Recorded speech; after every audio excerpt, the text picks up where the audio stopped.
Varicose veins కి సరైన చికిత్స కోసం సంప్రదించండి ఎవిస్ హాస్పిటల్. నమస్తే రమ్మగారు. నమస్తే జయ. ఏదైనా మంచి స్టోరీ చెప్తారా? రాజయోగం కథ చెప్తాను. మనకి గొప్ప యోగాలు రాజయోగం ఉంది అలాంటివి మన జాతకాల్లో కనపడతాయి. గొప్ప యోగం పడుతుంది వీడికి అలాంటివి చెప్తారా? అదేదో పడుతుందని చూస్తారు చాలా మంది, దానికోసం ఏం ట్రై చేయరు. దాని మీదే కదమ్మా ఆ ఒకటి అడక్క కాదు ఏమిటి సినిమా, ఒక సినిమా పేరు మర్చిపోయాను, రాజేంద్ర ప్రసాద్ గారిది ఒక సినిమా. అదేదో అంటే వచ్చే సంవత్సరం నేను రాజు అవుతానని అబ్బాయి ఏ ప్రయత్నం చేయకుండా ఉంటాడు. అవును, ఓ అమ్మాయిని పెళ్లి చేసేసుకుంటాడు రాజు అవుతానని. పెళ్లి చేసుకుంటే ఎప్పటికీ ఇది కాదు, ఏమి చెయ్యడు.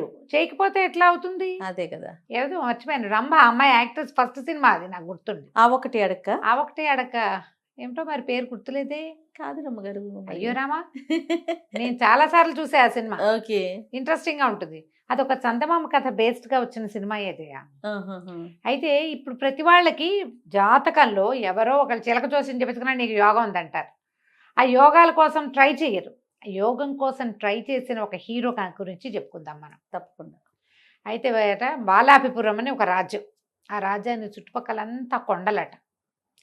ఈ కొండల దగ్గర పచ్చిక బయళ్ళవి బాగా ఉండేవి. ఈ బయళ్ళకి చుట్టుపక్కలంతా చిన్న చిన్న గ్రామాలు ఉండేవి. ఒక గ్రామంలో, ఒక కొండ పక్కన ఉన్న గ్రామంలో కొమరయ్య అని ఒక కుర్రాడు ఉండేవాడు. వాడు భలే సాహసి, తోటరాముడు లాంటి వాడు అనమాట. వాడు ఏదైనా చేసేస్తాడు. అయితే వాడికి గొడ్లు గాయటం గొర్రెలు గాయటం పైన చెప్పేవాళ్ళు. ఆ గొడ్లని గొర్రెల్ని కాయటం కొండ మోపుల మీద కష్టం. ఏవో ఒకటి వచ్చి పడతాయి. వీడికి భయం లేదు, ఏదొచ్చినా భయపడ్డవాడు, తిరగబడతాడు. వీడికి అప్పచెప్పేవాళ్ళు. కానీ వీడికి ఎంతసేపు పెద్ద పెద్ద వేరే ఊళ్ళు చూడాలి, దేశాలు చూడాలి, యుద్ధాల్లో పాల్గొనాలి, అలాంటి కోరికలు ఉండేవి. కానీ చిన్న ఊరు, చిన్న జీవితం. ఒకనాడు ఇట్లా గొడ్లని గొర్రెల్ని కాసుకుంటూ కొండ వైపుకి తీసుకెళ్ళి మధ్యాహ్నం కాసేపు పడుకుంటే వీడికి ఎట్లా కాలు వచ్చింది ఆ కొమరయ్యకి. వీడు కుర్రాడు, ఒక 25 ఏళ్ళు ఉంటాయి. కొండ ఎక్కినట్టు తను. ఆ కొండ ఎప్పుడు ఎక్కినవాడు కాదు. వాళ్ళు ఎవరు కొండలు ఎక్కరు, ఆ కొండ పాదాల దగ్గరే ఉంటారు. కొండలకి ఏం చేస్తాం అనుకుంటారు. గొడ్లను కూడా అంత పైకి పోనీరు, పైన ఏ ప్రమాదాలు ఉంటాయో అని. కొండ పాదాల దగ్గర ఉన్న చోటే పచ్చిక బయళ్ళు ఉంటాయి. తను కొండెక్కినట్టు, కొండెక్కితే ఒక పెద్ద సింహాసనం ఉంది. తను ఆ సింహాసనం మీద కూర్చున్నట్టు, తన పక్కన ఎవరో రాకుమార్తె కూర్చున్నట్టు, తన తల మీద ఒక కిరీటం ఉన్నట్టు కలొచ్చింది. ఈ పక్కనున్న పిల్ల తన భార్య అనమాట. కలొస్తే నేను రాజుని అంటూ మెలకువచ్చింది. చూసుకున్నాడు, ఏమీ లేదు, పుట్టి నేల మీద ఉన్నాడు. కళ్ళెత్తి చూస్తే కొండ నిలువుతా కనపడుతుంది. కొండెక్కాలనుకునేవాడి కథ గుర్తొచ్చేసిందని వచ్చింది. ఆ పైన ఏముందో. అయితే ఏమైంది? సో ఇప్పుడు ఆ కథలు కూడా దీని బేస్ ఏం చెప్పాలి? అవును రమ్మ గారు. అక్కడి నుంచి ఏమనుకున్నాడు, ఇది కళలు నిజమవుతాయి ఎక్కడైనా. ఇదే కళ ఇలాగే నాకేం కనపడిందో అదే వస్తే అప్పుడు చూస్తా దాని సంగతి అనుకున్నాడు. మర్నాడు మధ్యాహ్నం పడుకుంటే సేమ్ డిట్టో అదే కళ వచ్చింది. మళ్ళీ అదే అమ్మాయి, అదే సింహాసనం, తను మంచి బట్టలు వేసుకుని ఉన్నాడు, తన నెత్తి మీద నవరత్న ఖచ్చిత కిరీటం పెట్టు. ఈ పనులు మానేయాలి నేను, నాకేదో యోగం పట్టబోతోంది, అదే నాకు కనపడుతోంది. నా కళ ఎందుకు వస్తుంది పదే పదే? నన్ను ఏదో చేయమని కాదు, అదేమిటో నేను చేస్తానని ఈ గొడ్లని గొర్రెల్ని ఎవరికి వాళ్ళకి అప్పచెప్పేశాడు. నేను వేరే ఊరు వెళ్తున్నా, ఇప్పట్లో రా. రేపొద్దున బాలాపిపురానికి రాజవుతానేమో నేను. అదే ఇది దాని సంకేతమే ఇదని నమ్మాడు. దానికోసం ఏం చేయాలి? నా ఇంట్లో నేను కూర్చుని నేను రాజునవుతా అంటే అవ్వదు. రాజుని అవ్వడానికి ఏం ప్రయత్నం చేయాలో చూడాలి. దానికోసం ఎక్కడికైనా ట్రావెల్ చేయాలి అని చెప్పి ఏం చేశాడు, ఇక నడవటం మొదలుపెట్టాడు. కొండ ఎక్కగా కొండ అంటే అది వద్ద కొండగా లేదు, అది ఒక ఎత్తు, కొంత బల్లపరుపు, అక్కడ ఏవో మామూలు చెట్లు, ఏదో చిన్న చిన్న జనావాసాలు కూడా ఏవో ఉన్నట్టే కనపడతాయి. ఆ కాస్త మేర ఉంటారు వాళ్ళు. ఇలా వెళ్తూ ఉంటే ఆ కొండ ఓ పక్క నుంచి దిగడానికి వీలుగా కనపడుతోంది. దిగితే ఆ దిగిన వైపు నుంచి చూస్తే పట్టణం కనపడుతోంది దూరంగా.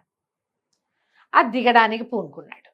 ఆ దిగబోతుంటే చీకటి పడేసరికి లేదు, అక్కడ పాడుపడిపోయిన కొన్ని ఇళ్ళు అలాంటివి కూడా ఉన్నాయి. అంటే ఇదివరకు ఇక్కడ జనావాసం ఉండేది. సరే వీడేం చేశాడు, ఆ ఇళ్లలోకి వెళ్ళటం ఎందుకులే, చెట్టు మీద పడుకుందామని చెట్టు మీద పడుకున్నాడు.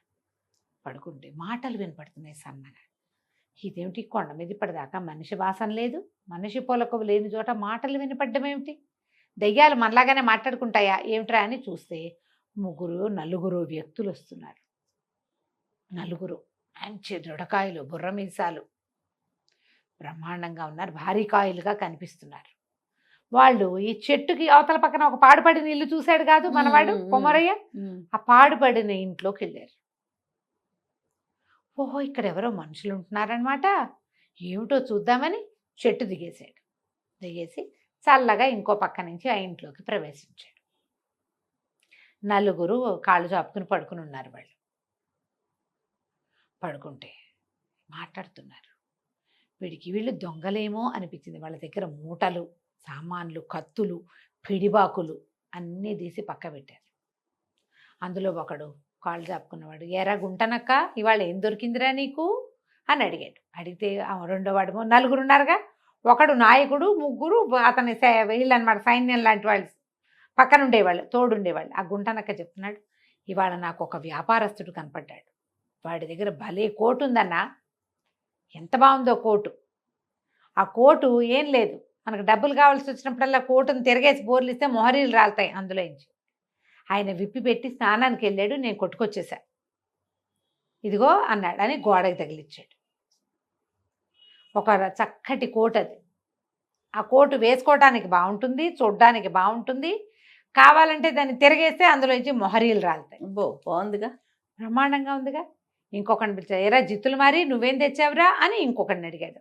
ఇంకోడు అన్నాడు, సర్వసైన్యాధ్యక్షుడు ఒక ఆయన దెబ్బలు తగిలి పడున్నాడు, ఆయన దగ్గర నెత్తి మీద ఒక ఉష్ణీషం ఉంది. ఉష్ణీషం అంటే అది పైన పెట్టుకున్న శిరస్త్రాణం లాంటిది, క్యాప్ లాగా. క్యాప్, శిరస్త్రాణాలు పెట్టుకో, ఒట్టి క్యాప్ కాదు, ఇట్లా కిరీటం లాగా పెట్టుకుంటారు కదా, అందులో ఇంచి ముక్కోణపు శిరస్త్రాణం, అది 3 కోణాలు, అది పెట్టుకుని దాన్ని ఒక మీట నొక్కితే 3 పక్కలకి బాణాలు వేస్తుంది. అది చాలా బలశాలైన వాడు కానీ దీన్ని మొయ్యలేడు. ఆయన దెబ్బలు తగిలి పడున్నాడు, చల్లగా నేను అది సంగ్రహించి తెచ్చేసా. ముక్కోణపు శిరస్త్రాణము, 3 పక్కలకి బాణాలు వేస్తుంది. బాగుందే, సరే ఇదిగో అని చూపించాడు. ఇక మూడో వాడిని అడుగుతున్నాడు, ఎరా మోసగారి నువ్వేం తెచ్చావురా అని అడిగితే మూడో వాడు చెప్తున్నాడు, ఇవాళ ఒక కత్తి దొరికిందన్నా. ఆ కత్తిని మామూలుగా పెట్టుకుంటే కత్తే, అది దాన్ని నేలలో గుచ్చితే ఒకేసారి 1000 మంది సైనికులు పుట్టుకొస్తారు నేలలో ఇంచి, చాలా పవర్ఫుల్, అది దొరికింది, ఇదిగో అని కత్తి మూలబెట్టాడు. మంచివి తెచ్చారా, ఇక వీటిని అమ్మే ప్రయత్నం చేసుకుందామని ఎవరి దారిన వాళ్ళు ఒళ్ళు విరుచుకున్నారు, చల్లగా పడుకుని నిద్రపోయారు. ఆ కొండంతా ఎక్కారా, భారీ మనుషులు, నిద్ర పడితే ఒక రకంగా మెలకు వస్తుందా వాళ్ళకి. వీడేం చేశాడు, ఓహో వీళ్ళు దొంగలు, 3 రకాల వస్తువులు తెచ్చారు, సామాన్యులు కాదు, వీటితో 3 ప్రత్యేక ఉపయోగాలు ఉన్నాయి. ఇవి ఒక రాజుకి ఉపయోగపడే విషయాలు. అవి రాజుకి డబ్బు అవసరం, సైన్యాల పోషణకి, ప్రజా పోషణకి. రాజుకి బాణాలు వేయగలిగే శిరస్త్రాణం అవసరం, రాజుకి సైనికులు అవసరం. వీళ్ళు ఏం చేసుకుంటారు, చల్లగా వాళ్ళ వెనకాల నుంచి వెళ్ళి ఆ 3 వస్తువులు చెత్త పుచ్చుకొచ్చేసాడు. ఇక ఆ కోట వేసుకున్నాడు, ఆ శిరస్త్రాణం పెట్టుకున్నాడు, ఆ కత్తి బొడ్డును దొప్పుకున్నాడు. ఆ శిరస్త్రాణం బాణాలు వేసుకొని అడిగినప్పుడే ఎంతసేపు వేయదు, ఈ 3 పెట్టుకుని దిగి వెళ్ళిపోయాడు. సరే ఏదో ఒక పోటకోళ్ళ ఇంటి దగ్గర ఆగాడు, కోటు విప్పి దులుపుకుంటూ ఇన్ని మొహరీలు రాలిని మళ్ళీ వేసుకున్నాడు. దాన్ని చక్కగా అక్కడ డబ్బులు ఇచ్చి సుష్టుగా భోజనం చేసి శుభ్రంగా స్నానం చేసి తయారయ్యి మళ్ళీ కోటు ధరించి కత్తికి ఒక ముందంతా లేవు వాడి దగ్గర, అంగాస్త్రం వాడి తువ్వాలు ఉంటుంది అది పెట్టి కట్టుకున్నాడు కత్తి. ఇప్పుడు కత్తి పెట్టుకోవడానికి అన్ని సాధనాలు చక్కగా డబ్బులు వస్తున్నాయి, డబ్బులు ఉన్నాయిగా, ఇవన్నీ తీసుకుని రాజుగారిని చూడడానికి వెళ్ళేసరికి రాజుగారిని చూడాలన్నాడు. అనేసరికి ఆ వాకిట్లో ఉన్న అన్నాడు, ఏంటి ఎవడు పడితే వాళ్ళు చూసేస్తారు రాజుగారిని, బలివాడోయ్ నువ్వు అన్నాడు. అనగానే వెంటనే కత్తి తీశాడు. ఏంటి రాజా కొమరసింహుడు నేను, నన్ను కూడా చూడ్డా, అత్యంత సాహసిగా పేరొందిన వాడిని నన్ను ఎందుకు చూడ్డు రాజు అనగానే వాడు తెల్లబోయాడు. వీడెవడో. ఎప్పుడు కూడా మనం బెదిరినట్టుంటే అవతల వాళ్ళు అదిలించేస్తారు. అవును, అదే డాంబికంగా ఉంటే బాబోయ్ వీడేదో ఉద్దండ పండితుడు లేదా బ్రహ్మాండ నాయకుడు అని ఫీల్ అవుతారు కదా. అక్కడి నుంచి బాబా అలా కాదండి, రండి భలేవారు కొమరసింహుల వారిని ఎందుకు చూడరు, రాజుగారు మిమ్మల్ని బాగా చూస్తారు అని చెప్పి లోపల తీసుకుపోయాడు. రాజు ఎదురుగుండా కూర్చున్నాడు. చూస్తే ఆ సింహాసనం చూశాడు వీడు. ఆ సింహాసనం ఇదే కల్లో కనపడింది. ఆహా. కల్లో నేను ఏ సింహాసనం చూసానో అది ఇదే. తర్వాత రాజుగారి నెత్తి మీద ఒక కిరీటం ఉంది, ఇది నాదే. అన్ని వీడియే. కల్లో కనపడింది అదే. ఓహో ఇదే మన దవ్వబోతోంది అనుకుని, నమస్కారం మహాప్రభు, నేను ఒక క్షత్రియుణ్ణి, దేశాలు తిరుగుతూ ఇక్కడికి వచ్చాను, నా దగ్గర బ్రహ్మాండమైన విద్యలు ఉన్నాయి, నా శిరస్త్రాణం చూసారా 3 పక్కల బాణాలు వేస్తుంది, తలచిన తోడనే 1000 మంది సైనికుల్ని రప్పించగలను నేను, మీకు ఏ సహాయం కావాలంటే ఆ సహాయం చేస్తా, మీకు నా సేవ చేస్తా సదా, ఏమంటారన్నాడు. రాజుగారికి ఇప్పుడు సైనిక సహాయం అవసరమైన పరిస్థితిలో ఉన్నాడు. ఆయనకి పక్క రాజ్యమైన వల్లభాపురం రాజుగారు వీళ్ళ మీదకి దండెత్తి రాబోతున్నాడు. ఓకే. రాజు అన్నాడు, చాలా సంతోషం నాయన, మేము మాకున్న సైన్యం చాలదు, ఏం చేయాలా అనుకుంటాం, ఇంత యుద్ధం చేయగలిగే వీరుడివి, తర్వాత సైనికులను కూడా తెప్పించగలనని చెప్తున్నావు, పుట్టించడం కాదు ఇది తెప్పించడం అని చెప్పాడు. నీలాంటి వాడి తోడు చాలా అవసరం, నీకేం కావాలి చెప్పు, మీ అమ్మాయిని ఇచ్చి పెళ్లి చేయండి నాకు అని అడిగాడు. సరే, రాజుకు నవ్వొచ్చింది, వీడెవడో కుర్రాడు, వాడు వచ్చి అమ్మాయిని ఇచ్చి పెళ్లి చేయమంటే చేసేస్తామా, అలా చెయ్యం బాబు, మా మీదకి వచ్చిన ప్రమాదాన్ని తప్పించు ముందు, అప్పుడు అమ్మాయి పెళ్లి సంగతి ఆలోచిద్దామన్నాడు. సరేనని ఇతను ఏం చేశాడు, వల్లభాపురం సైన్యం ఏ పక్క నుంచి వస్తుందో తెలుసుకుని ఈ లోపల ఈ రాజుగారి దగ్గర హాయిగా రెస్ట్ తీసుకున్నాడు. 2 రోజులు వాళ్ళ దగ్గర తీసుకున్నాడు. వాళ్ళ దగ్గర నుంచి ఒక గుర్రం తీసుకున్నాడు. ఏ దిక్కుగా వల్లభాపురం రాజ్యాలు వస్తున్నాయో ఆ దిక్కుకి ఒక్కడే వెళ్ళాడు. వెళ్ళి తన కత్తిని నేలలో గుచ్చి 2 సార్లు గుచ్చి 2000 మంది సైనికుల్ని సృష్టించాడు. యుద్ధం అక్కడి నుంచి తన మీట నొక్కి తన ముక్కోణపు శిరస్త్రాణం నుంచి 3 పక్కలకి బాణాలేసి సాధ్యమైనంత చేయగలిగినంత యుద్ధం చేసి అవతల పారేశాడు. అంతే. వల్లభాపురం వాళ్ళు పరిగెత్తి పారిపోయారు. వీడేమిటి ఉన్నట్టు నేల ఇన్నట్టు ఇంతమంది జనం వచ్చారు, ఒక్కడి మీదకి ఒక బాణం వేస్తే 3 పక్కల నుంచి 3 చంపేస్తున్నాడు వాడు. దాంతో వీడితోటి పనికిరాదని వాళ్ళు సంతకాయితం కాగితం రాసి ఓ తెల్ల జెండా ఎగరేసి పారిపోయారు. మళ్ళీ రాము మీ దగ్గరకని. అయితే కప్పం కట్టించి, మీరు మా యుద్ధం చేయటానికి వచ్చారు, ఈ ఖర్చులన్నీ ఎవరిస్తారని వాళ్ళతో డబ్బులు కట్టించి ఆ డబ్బులన్నీ తన సైనికులతో మోయించుకొచ్చి రాజుగారి ఎదుటి పోసాడు.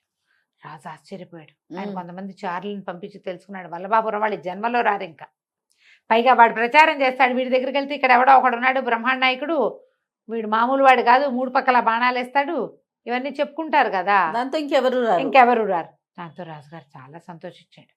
భలేవాడు నాయన, చాలా గొప్పవాడివి, మా అమ్మాయి నుంచి పెళ్లి చేస్తానని అమ్మాయిని రప్పిస్తే వీడు కల్లో చూసింది ఈ అమ్మాయిని, ఓహో ఇదే ఆ అమ్మాయిని సంతోషించాడు. రాజుగారు ఇంకా వీడి కులం లేదు గోత్రం లేదు, నేను క్షత్రియుడిని అన్నాడు, యుద్ధం చేస్తాడు చాలు అంతే. అప్పటికి 11వ రోజున ముహూర్తం చూసి చక్కగా పెళ్లి చేసేశారు. తన కిరీటం తీసి అల్లుడిని ఎత్తి మీద పెట్టాడు. వాడు కల్లో చూసిన సింహాసనము, కిరీటము అమ్మాయి 3 కుదిరినాయి వాడికి. హాయిగా రాజ్యం చేసుకున్నాడు. ఆ రాజ్యానికి చుట్టుపక్కల ఎక్కడి నుంచి ఏ ప్రమాదము రాలా అతను ఉన్నంత కాలం. కథ కంచికి మనం ఇంటికి. ఇలా జరిగితే ఎంత బాగుంటుంది కాదు జయ. యోగం ఉందని చెప్తే దానికోసం ప్రయత్నం చేసి సక్సెస్ అయిన వాళ్ళు కోకొల్లలు ఉంటారు. ప్రయత్నశీలుడు, ప్రయత్నం చేసి వీడు వచ్చాడు కనీసం, అంతే వెళ్ళాలిగా, మాకు యోగం ఉందని ఎప్పుడో వస్తుందని అదే వచ్చిద్దని అది వస్తుందని కూర్చోకూడదు. నువ్వు ఒక 4 అడుగులు ముందుకేస్తే అది 10 అడుగులు ముందుకేస్తుంది. అది ఏ అడుగు వేయకపోతే అది కూడా వేయదు. అదే కదా రమ్మగారి యోగం అంటే, మనం 4 అడుగులు వెయ్యాలి, అసలు వెయ్యాలి. మనం ప్రయత్నం చేస్తే అప్పుడు యోగిస్తుంది మనకి. కాబట్టి మీకు జాతకాల్లో ఆ యోగం ఈ యోగం బుధాదిత్య యోగాలు అవి ఉంటే వాటికి ఏం వస్తుందో కనుక్కుని ఏం చేయాలో తెలుసుకుని ఆ పని చేయండి నాయన, దేశం ప్రగతి పథంలో పయనిస్తుంది అప్పుడు. తప్పకుండా. నమస్తే రమ్మగారు. నమస్తే.